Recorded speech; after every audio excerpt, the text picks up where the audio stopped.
शिवाय। हर हर महादेव। जय शंकर की। ओम गुरुवे नमः। मत कर अभिमान रे बंदे, मत कर अभिमान, झूठी तेरी शान रे, मत कर तो अभिमान। जय शंकर की भक्तों। बीते समय के लिए अफसोस मत करो, बीता समय लौटकर नहीं आएगा। आने वाले कल की चिंता भी मत करो, क्योंकि जो होना है होकर रहेगा। जब कुछ भी तुम्हारे पास नहीं है, तुम्हारे हाथ में नहीं है, तुम्हारे बस में नहीं है, तो उसकी चिंता क्यों करते हो? चिंता करके क्या उसको सही कर लोगे? तुम्हारा आज तुम्हारे पास है, कल कोई क्या जाने क्या होने वाला है। आज नहीं, केवल वर्तमान समय तुम्हारे पास है। जो वर्तमान पल चल रहा है वो ही तुम्हारे हाथ में है, तुम्हारे पास है। उसी में तुम्हें बहुत कुछ अपने लिए और दूसरों के लिए करना है। किसी अच्छे पल या शुभ मुहूर्त के इंतजार में अपना वर्तमान मत गंवाओ। क्या तुम कोई शुभ और अशुभ मुहूर्त देखकर दुनिया में जन्मे थे? सोचो, क्या तुम्हें पता था कि शुभ मुहूर्त होगा तभी मैं जन्म लूंगा? और क्या किसी शुभ मुहूर्त देखकर मरोगे? तुम्हें पता है कि शुभ मुहूर्त होगा या अशुभ मुहूर्त होगा? किस मुहूर्त में मरोगे? ज्योतिष से पूछवा लो, भैया कोई शुभ मुहूर्त हो तो मेरे मरने का समय बता दो जिसमें मैं मर जाऊं। क्या तुम्हारे हाथ में है जन्म और मरण? जब जन्म और मृत्यु भी शुभ अशुभ मुहूर्त का इंतजार नहीं करती, तो तुम नेक काम के लिए करते रहना। शुभ मुहूर्त के इंतजार में वो मुहूर्त आने से पहले ही मौत आ जाएगी। तो क्या करोगे उस मुहूर्त का? संत कबीर दास जी ने कहा है, काल करे सो आज कर, काल करे सो आज कर, आज करे सो अब, पल में परले होएगी, पल में परले होएगी, बहुरी करोगे कब। पल का भरोसा नहीं, इंतजार करते हो कल की। बिना मुहूर्त के पैदा होकर जीवन भर शुभ मुहूर्त के चक्कर में फंसा इंसान एक दिन बिना मुहूर्त के ही प्राण त्याग देता है। अच्छे काम के लिए आदमी मुहूर्त देखता है और बुरे काम बिना मुहूर्त के करता है ना। कभी आपने बुरे काम करने के लिए, किसी से लड़ने के लिए मुहूर्त दिखवाया है? और अच्छे काम करने के लिए, किसी की भगवान की पूजा पाठ करने के लिए शुभ मुहूर्त का इंतजार करते हो। लोभी लालची लुटेरे भेड़िए इस कलयुग दुनिया में तुम्हें पग पग पर मिलेंगे, जो तुम्हें मुहूर्त के बहाने से भटकाएंगे और नियम परंपराओं में जकड़कर तुम्हें ठगने का जाल बिछाएंगे, और तुम उनके जाल में हमेशा की तरह फंस भी जाओगे अगर तुमने अपनी आंखें नहीं खोली। सवेरा और उजाला तब नहीं होता जब सूर्योदय उदय होता है, उसके लिए आंखें भी खोलनी पड़ती हैं। मेरी ये बातें कुछ की समझ में नहीं आ रही होंगी, और जिसकी समझ में आ रही होंगी वो मोह माया में फंसा या अपनी घिसी पीटी परंपराओं को तोड़कर मेरी बात जानबूझकर ना समझ कर देगा, क्योंकि उसे अपनी घिसी पीटी पुरानी परंपराएं ही पसंद हैं, उनसे ही प्रेम है। कुछ ऐसे ज्ञानी भी होंगे जो इन बातों से मुझ पर क्रोध कर रहे होंगे। तुम लोगों में से बहुत से ऐसे ज्ञानी होंगे जो क्रोध कर रहे होंगे। ये वही विद्वान होंगे जिनकी रोजी रोटी ही गलत धारणाओं, गलत परंपराओं और खोखली ढकोसले बाजी से चलती होगी। क्योंकि मेरे जगाने से अगर तुम कहीं जाग गए, ध्यान देना भक्तों, मेरे जगाने से कहीं तुम जाग गए तो फिर इनका क्या होगा? पापी पेट का सवाल है। इनकी धर्म की रोजी रोटी, धर्म का व्यापार तो बंद हो जाएगा ना। मुहूर्त देखना चाहिए, लेकिन पूजा पाठ में, नेक कार्य में कोई मुहूर्त नहीं होता। घर में सुख शांति के लिए मुहूर्त देखिए, ब्याह शादी के लिए मुहूर्त देखिए, लेकिन अगर आपको सत्संग कराना है, पूजा पाठ कराना है, भक्ति करानी है और किसी देवता का की तपस्या करनी है तो उसमें मुहूर्त का इंतजार मत कीजिए, कर डालिए। वरना मुहूर्त के इंतजार में आप बिना नाम लिए, बिना प्रभु का नाम लिए ही मर जाओगे, फिर क्या करोगे? तो इसलिए आंखें खोलिए। अब तुम्हें खुद निर्णय करना है कि तुम्हें जागना है या यूं ही सोते सोते मर जाना है मुहूर्त के इंतजार में। सबसे बड़े मोटिवेशनल स्पीकर हैं, कौन है? श्री वासुदेव कृष्ण जी, जिन्होंने हजारों वर्ष पहले महाभारत के युद्ध में खड़े होकर अर्जुन को मोटिवेशन स्पीच दी और अर्जुन को युद्ध के लिए तैयार किया। अगर अर्जुन उस स्पीच को ध्यान से न सुनता या श्री कृष्ण अपनी स्पीच से अर्जुन को मोटिवेट न करते तो महाभारत युद्ध का परिणाम कुछ और ही होता। पांडवों की हार होती और दुर्योधन की जीत होती।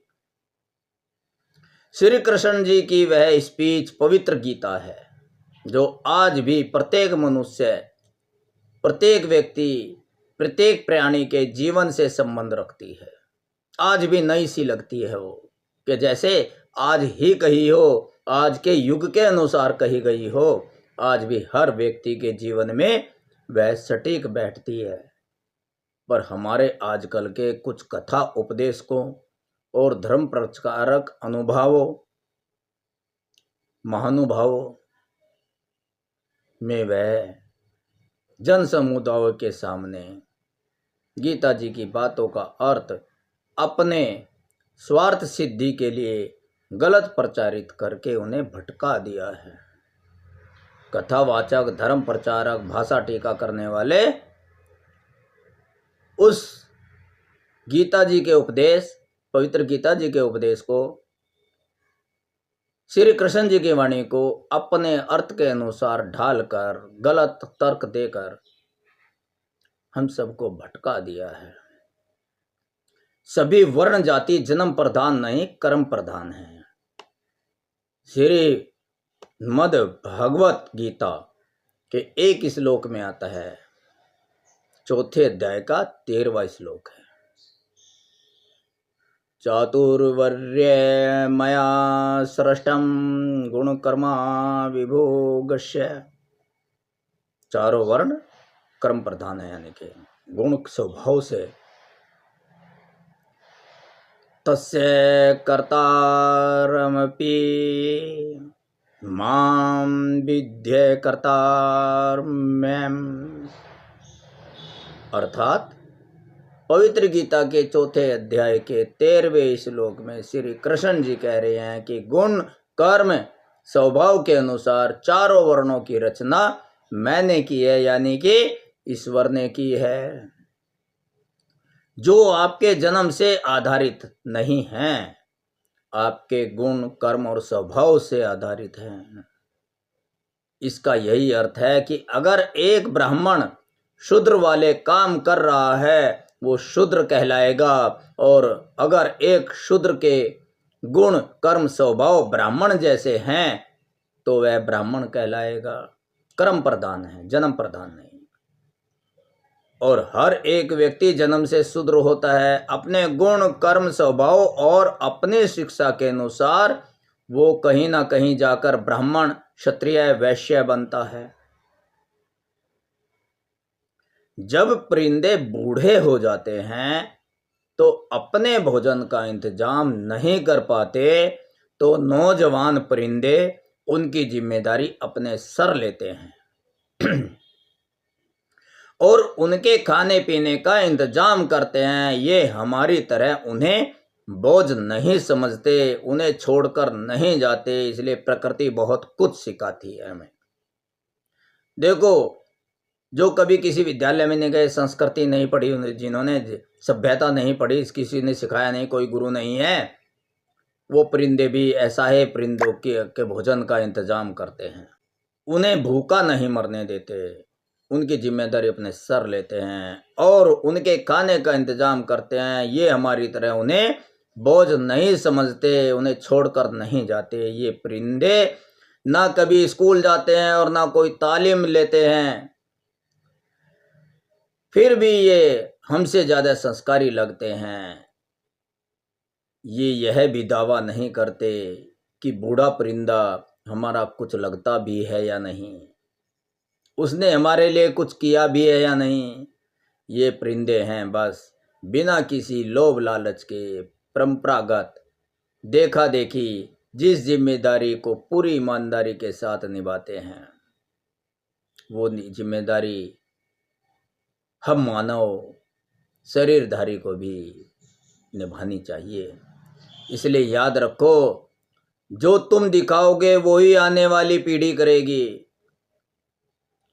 परिंदे देखा देखी, अपने बड़े बड़े परिंदे को देखा देखी संस्कार सब ही ढाल लेते हैं अपने अंदर।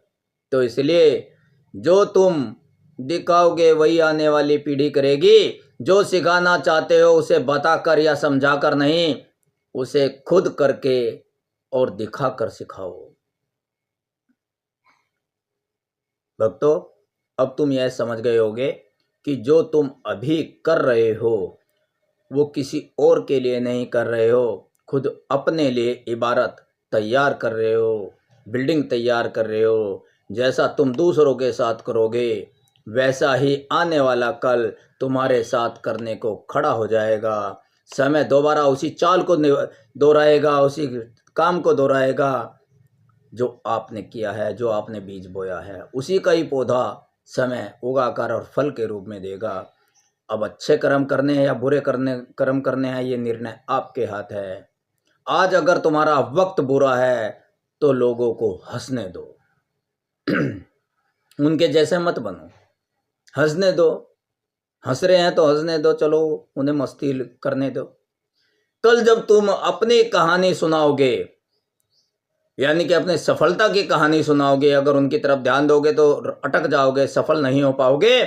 अपनी मंजिल की तरफ बढ़ते रहो। लोग हंसते हैं तो हंसने दे। आज वक्त बुरा है तुम्हारा, कल वक्त सही होगा। कल जब तुम अपनी कहानी सुनाओगे तो लोगों से क्या क्या कहा है, लोगों ने क्या क्या कहा है, यह कैसे बताओगे कि भैया जब वक्त बुरा था तूने ये कहा था, आज वक्त मेरा अच्छा है, तू मेरा दोस्त बनने आया है। वो भी वक्त आएगा जब नाव डूबती है तो उसके सवार पहले उसे छोड़कर चले जाते हैं, उसे नहीं निकालते, उसे बहने देते हैं। तो इसलिए जब वक्त बुरा आता है तो सारे साथ छोड़ जाते हैं, और वक्त अच्छा आता है तो जो बुरा कह रहे थे, आपको बुरा भला कह रहे थे, हंसी उड़ा रहे थे, वो भी तुम्हारे अपने बन जाते हैं। उस वक्त कहना, वो वक्त तुम्हारा है कहने का। आज तुम्हारा वक्त सुनने का है, क्योंकि बुरा वक्त है। बुरा वक्त कहकर नहीं आता और बुरा वक्त सदा नहीं रहता। इसलिए उस वक्त कहना कि जब मुझे तुम्हारी जरूरत थी, जब तुम्हारे सहारे की जरूरत थी, तब तुमने सहारा नहीं दिया। आज क्या करने आए हो, पहचान लो। यही मोह माया है। इस मोह माया से दूर रहना। प्रलोभन बहुत मिलेंगे जीवन में, इसीलिए थोड़ा सा सब्र रखो और बेहिसाब मेहनत करो। अपनी मंजिल, अपनी सफलता की तरफ बढ़ते चले जाओ, लोगों की तरफ मत देखो। कल जब अच्छा वक्त आएगा तो यही लोग तुम्हारे पास आने का प्रयास करेंगे, तब जवाब देना, अभी मत देना। नारद जी ने नारायण से पूछा, आपको कौन से भक्त ज्यादा पसंद है, ज्यादा प्रिय हैं, ज्यादा प्यारे हैं? वो वाले जो वैराग्य ले चुके हैं या वो वाले जो गृहस्थ में आनंद ले रहे हैं? गृहस्थी हैं। आप चौंक जाएंगे नारायण का जवाब सुनकर। अधिकतर लोग सोच रहे होंगे कि नारायण ने वैराग्य वालों को ही चुना होगा।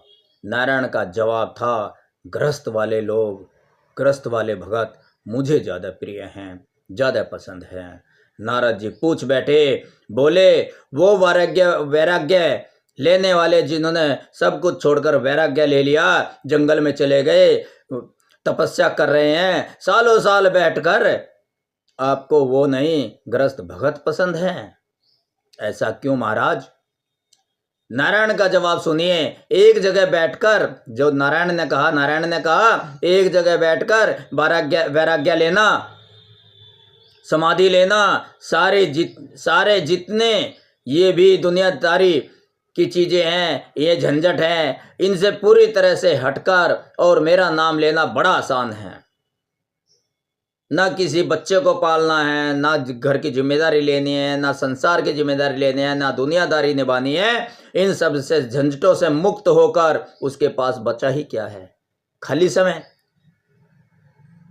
तो इनसे बचकर, इनसे दूर हटकर मेरा नाम लेना बहुत आसान है। मगर दुनियादारी के बीच में रहकर, सारे झंझटों को, दुनियादारी के समस्याओं को झेलकर, माँ बाप, बेटे बेटी, भाई बहन, परिवार, यार दोस्त, समाज, बिजनेस, सबकी चिंता करते हुए भी बीच में समय निकालकर मेरा नाम लेना, यह बड़ा ही मुश्किल कार्य है। इसलिए मुझे गृहस्थ वाले ज़्यादा पसंद है।